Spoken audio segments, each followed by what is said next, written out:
Lincoln, Secretary General of the Baha'i International Community.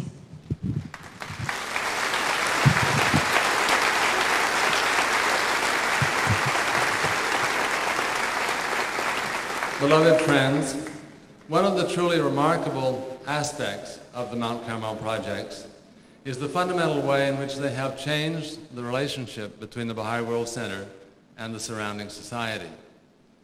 Indeed, the achievement you have come to celebrate today is not ours alone. Without the cooperation, the encouragement, the input, sometimes critical but always constructive, of Haifa city officials, we'd not be here today. The Honorable Mayor of Haifa, Mr. Amram Mitznah, takes an active personal interest in everything that goes on in this city, and he's been deeply involved in many aspects of the projects. Like his predecessor, Mayor Gorel, he has used his leadership position on many occasions to resolve problems, to remove clear obstacles from the path, and to speed the pace of progress. We're deeply grateful for his friendship and for his support. Would you please join me in welcoming the Honorable Mayor of Haifa, Mr. Amram Mitznah.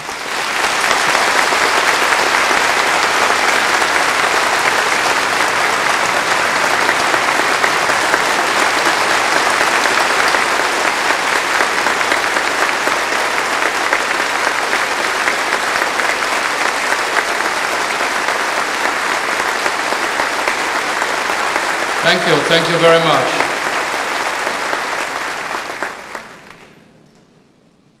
Thank you very much, and good morning, and welcome. Welcome from the bottom of the hearts of all the citizens of Haifa. It gives us a great, great pleasure to be here with you during this so important, emotional week. We were looking forward to be with you, and we are so happy that you came and you share with us, the citizens of Haifa, this beautiful city, this beautiful community.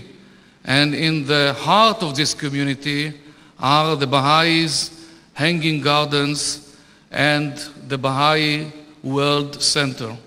Since I remember myself, and many, many years before, Haifa and the Baha'i community went together. I'm not sure that we could see Haifa as a city as it is today without the Baha'i World Center and, of course, the magnificent, the beautiful and the wonderful hanging gardens in the center of the city. We would like to thank you all, wish you all the best. I'm sure that you'll pray with us for peace, stability, and no more war in this part of the world. And I'm sure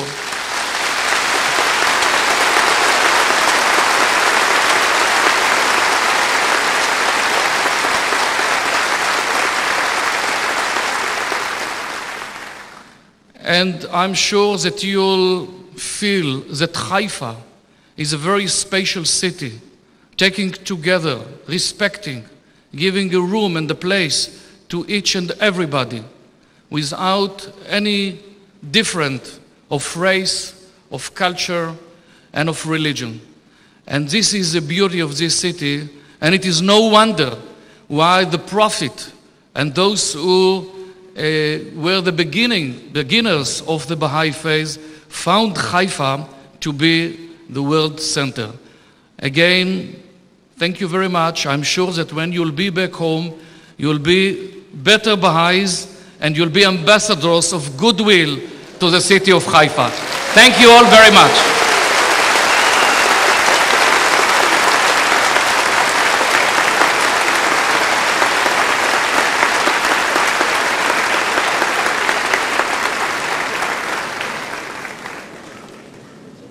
A very warm thank you to the Mayor of Haifa, Mr. Mitznah.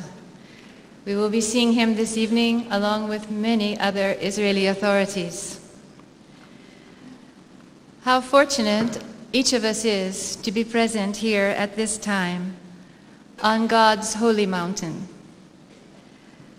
The circumstances that have brought the Baha'i world to this moment tell much about our community and the cause which we serve. The Universal House of Justice has asked Mr. Matthew Weinberg of the Baha'i International Community's Office of Public Information to explore with us the significance of the events in which we are now participating. Please welcome Mr. Weinberg.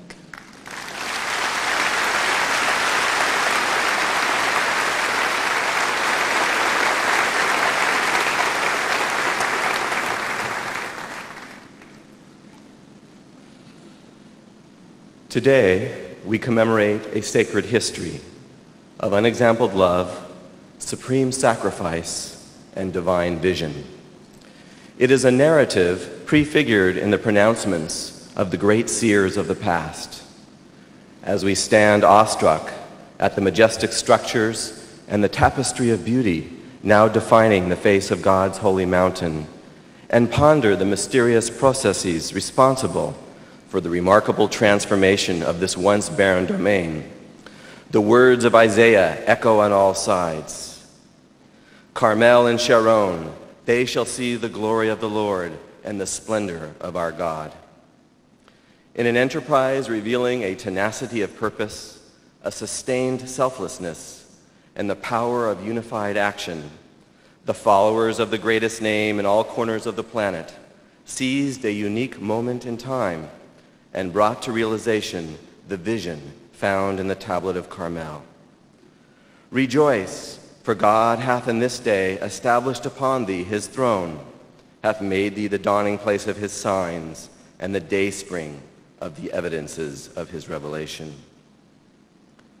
The raising up of the metropolis of the kingdom of Baha'u'llah evokes astonishment at his eternal might and gratitude for his generous dispensations of grace. For we are nothing more than his humble instruments, striving to achieve his just and compassionate purpose. The completion of this grand undertaking at once provides evidence of the tangible greatness of the cause of the Abha beauty and is a testimony to the existence of an objective spiritual reality. For such an accomplishment could not be brought about by human effort and insight alone. Certainly, the spiritual forces involved lie beyond our comprehension. As Baha'u'llah himself testifies, this truly is a revelation which revealeth itself only once every 500,000 years. Thus have we removed the barrier and lifted the veils. This occasion offers us the opportunity to look back at a fate-laden and triumphant spiritual journey.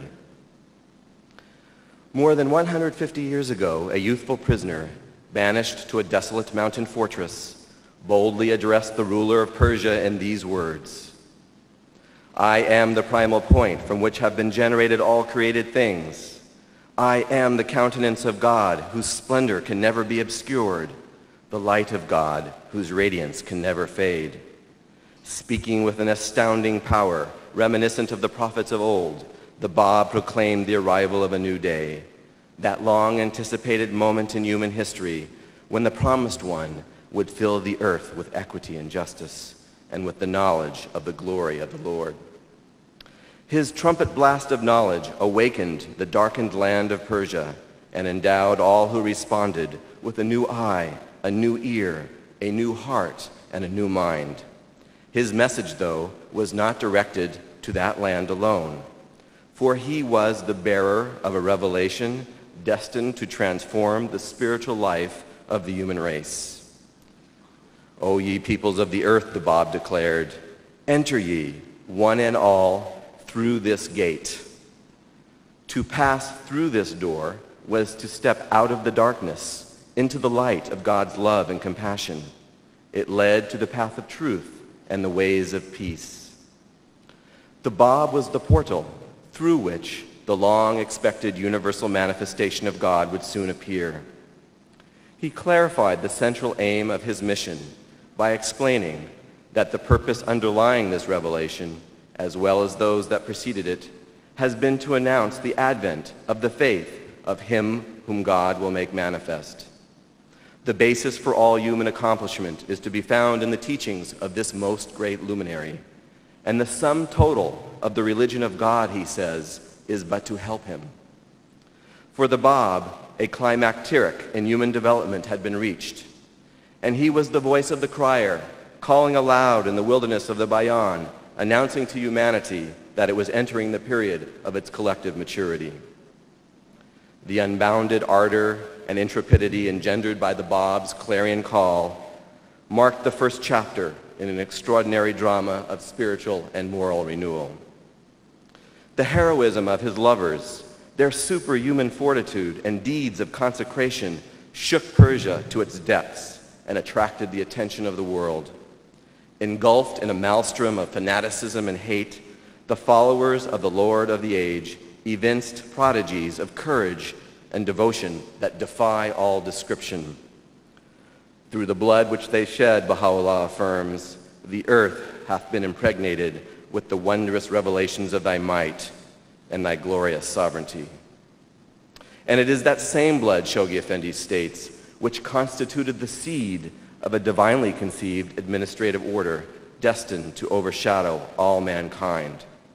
We cannot forget, then, the shedding of this crimson ink by the thousands of Babi heroes and heroines when we gaze upon the monumental structures on the mountain of God. At the center of our thoughts is the ultimate, the glorious sacrifice of the Exalted One himself. The fruit of the tree of God's successive revelations yielded its precious seed to the mill of adversity in the city of Tabriz, quenching temporarily the flame of that supernal light. When contemplating the inexplicable phenomenon of the Bab's martyrdom, our hearts are filled with wonder, and we are moved to exclaim our powerlessness before one who is omnipotent. The whole world, Baha'u'llah testifies, rose to hinder him, yet it utterly failed. The more severe the persecution they inflicted on that Sadra of blessedness, the more his fervor increased, and the brighter burned the flame of his love. He, who was the herald of a new era and the inaugurator of a great universal prophetic cycle, had, in the words of one prominent European writer, sacrificed himself for humanity. Like Jesus, he paid with his life for the proclamation of a reign of concord, equity, and brotherly love. Deprived of the youthful and magnetic voice, which was its instrument, the mysterious God-born force animating the new revelation then began to pulsate within the gloom and darkness of the Siyachal. There, he for whose sake the world was called into being, the supreme manifestation of God, anticipated by the Bab and all the chosen ones before him, began to radiate the light of an all-embracing and transformative love. From that black pit of deprivation and despair, the wronged one of the world and the all-knowing physician arose to diffuse the divine remedy of unity to the ends of the earth. He who is the ancient beauty hath come, Baha'u'llah himself avers, that he may quicken the world and unite its peoples. They, however, rose up against him with sharpened swords and committed that which caused the faithful spirit to lament. At one time they cast him into prison, at another they banished him, and yet another hurried him from land to land. Baha'u'llah suffered so that all the dwellers of the earth could be born anew. And as he attests in his most holy book, because he bore injustice, justice hath appeared on earth. And because he accepted abasement, the majesty of God has shone forth amidst mankind. Overcoming torture, imprisonment, betrayal, and exile, and scorned by political rulers and religious leaders alike, he, the unifier of the children of men and the organizer of the entire planet, succeeded in bringing into existence a worldwide community dedicated to belief in the oneness of God, the oneness of all the great religions, and the oneness of the human family.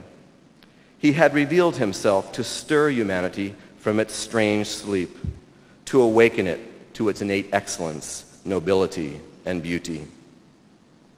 The mystical quest had been redefined as a quest not only for meaning, but for a new way of life. A forsaken and forgotten prisoner called upon humankind to finally break free from the ancient shackles of prejudice, violence, superstition, and material desire.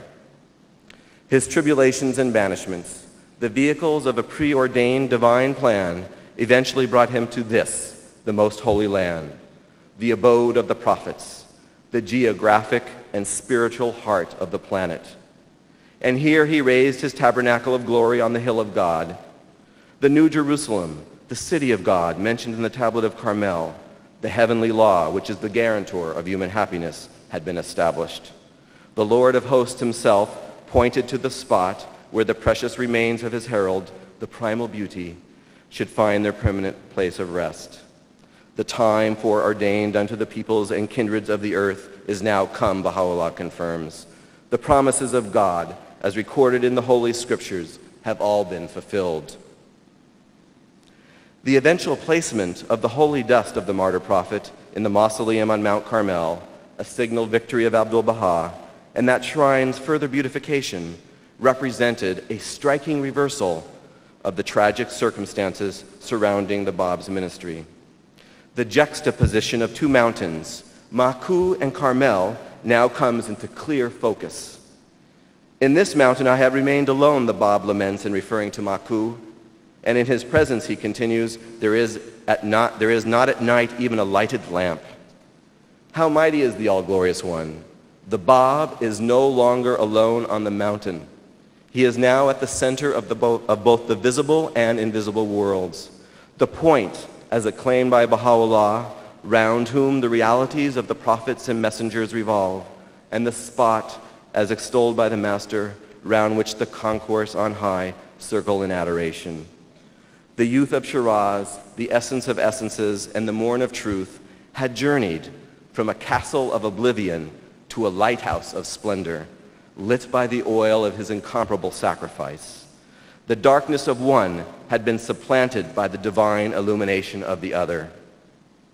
In remembrance of the linkage between the two mountains, in 1953, Shoghi Effendi reverently placed a fragment of the plaster ceiling of the Bab's prison cell in the fortress of Maku beneath the gilded gold tiles of his shrine's majestic dome. Thus, as foreseen in the Holy Book, the spirit of Elijah had come back to the mountain of the Lord to once again serve as a luminous beacon pointing to the perfect way. Indeed, Shoghi Effendi refers to the sepulchre of the Bab as the dawning place of light. She is the queen at the heart of the world, who each day, in her evening glory, is the visible expression of the Bab's cry, I am the lamp which the finger of God hath lit, and caused to shine with deathless splendor. And tonight, we shall see yet one more miracle. This mighty lamp, crowned in gold, shall be encircled by a myriad other lamps, setting the entire mountain ablaze in light. And so we shall behold light upon light. How great is the potency of thy might, is the guardian's tribute to the Queen of Carmel, a might which has bewildered the souls of the favored ones of God and his messengers. As she glows with brilliance and with her wings spread over the guiding institutions of God's cause, we cannot fail to recall the divine assurance given to the Bab. Be thou patient, O Qurrat al-Ain, for God hath indeed pledged to establish thy sovereignty throughout all countries and over the people that dwell therein.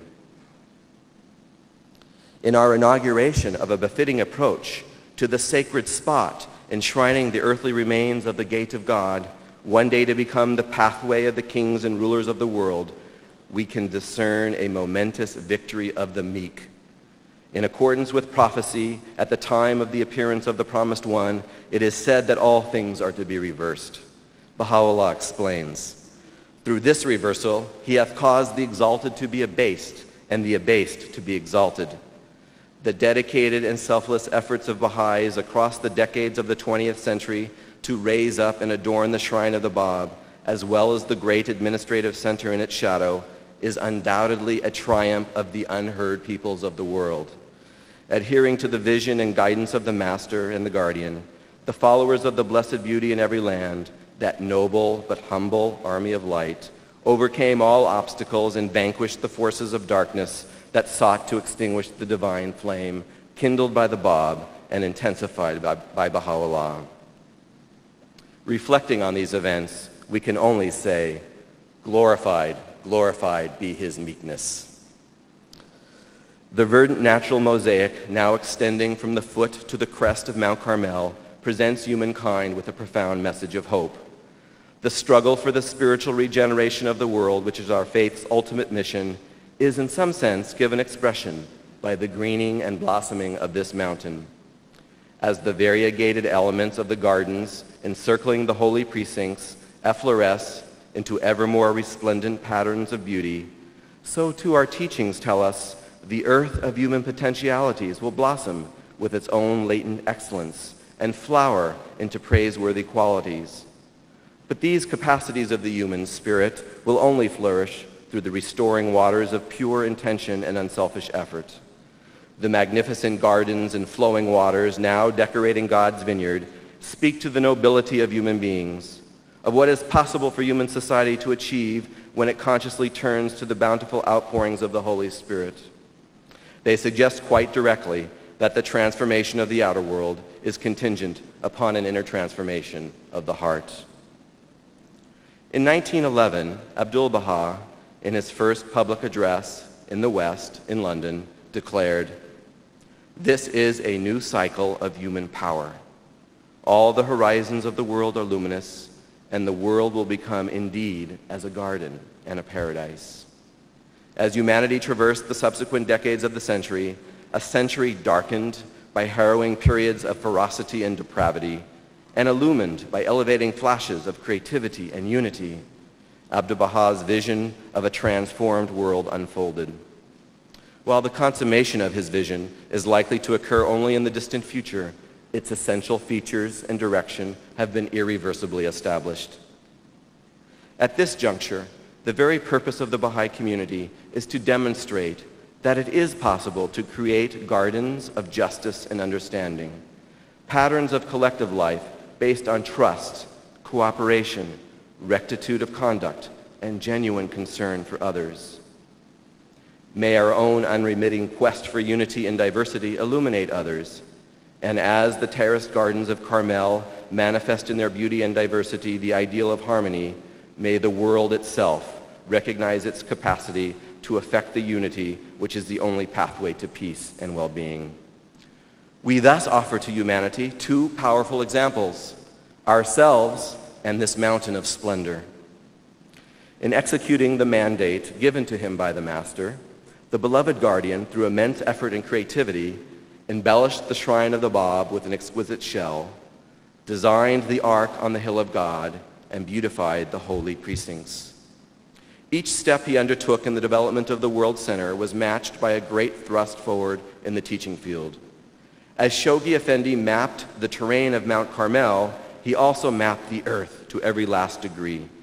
Under his energizing and divinely inspired leadership, and in accordance with the plan conceived by the Center of the Covenant, a valiant band of believers extended the spiritual dominion of Baha'u'llah to the remotest regions of the globe, presenting to the world a working model of a unified commonwealth of peoples. This response to the summons of the Lord of Hosts led to the great victory of 1963. With the election of the Universal House of Justice, the sailing of the Ark of God's laws mentioned in the Tablet of Carmel was realized. Through this unique collective act, the long-awaited scales of justice had been raised by the Baha'is of the world, and the hand of omnipotence had established his revelation upon an enduring foundation. The living waters of everlasting life, Shoghi Effendi indicated, would now stream forth from that fountainhead of God's world order upon all the warring nations and peoples of the world, to wash away the evils and iniquities of the realm of dust and heal man's age-old ills and ailments. The establishment of the supreme body of the cause constituted a remarkable demonstration of the spirit of faith. This spirit was again manifest in the monumental projects of the past decade. Given the privilege of building up the agencies of the new world order, foreshadowed by the Bab, enunciated by Baha'u'llah, and established by Abdu'l-Baha, the projects drew the support of every segment of our community. And how could it be otherwise? For as Shoghi Effendi has explained, the world administrative center of the Baha'i community stands as the emblem symbolizing the basic unity of all nations, governments, and peoples, and as the seat of sovereignty and the dawning place of both spiritual and temporal power. It is the supreme center to which the followers of his most sublime and glorious faiths must turn, and the focal point which will mirror forth upon all regions the effulgent splendors of the celestial throne of him who is the creator of men. It is the fountainhead of divine civilization, which is the fairest, the noblest fruit of the revelation of the most great name. This then provides insight into our essential identity. As Baha'u'llah is the prophet of civilization, we are the builders of civilization. As he is the divine educator, we are students, learning to apply his teachings to the problems and needs of the world. As he is the source of light, we are the agents of light, casting beams of love and confidence into the darkness. We are therefore instruments amplifying Carmel's call. He that was hidden from mortal eyes is come, his all-conquering sovereignty is manifest, his all-encompassing splendor is revealed. Our mission is the spiritual empowerment of the whole of the human family, to open up vistas of justice, freedom, and culture that have never before been seen. A race of men, Baha'u'llah assures us, incomparable in character, shall be raised up, which will cast the sleeve of holiness over all that hath been created. The stunning structures on the ark provide a glimpse of the civilization to be. In their features of balance, proportionality, and harmony, they echo Baha'u'llah's exhortation to humanity to return to the golden mean, to the middle way, to infuse all endeavor with equity, mutuality of purpose, and moderation. In their sublimity and elegant solidity, the buildings now erected offer a striking contrast to the disintegrating institutions and bankrupt mores of a directionless society. To a shaken and agitated world, they reflect the calm new light of peace and of truth which envelops, guides, and sustains those who have embraced the law and love of Baha'u'llah. The achievement that we have gathered to celebrate is one truly worthy of our spiritual forebearers. It is an accomplishment that both vindicates the suffering of the Bab and Baha'u'llah and foreshadows the wonders that the age of human maturity will reveal. In bringing these extraordinary projects to fruition, we can now begin to visualize what the writer of the Apocalypse saw long ago. Behold, the tabernacle of God is with men, and he will dwell with them, and they shall be his people. And God shall wipe away all tears from their eyes, and there shall be no more death, neither sorrow, nor crying, neither shall there be any more pain.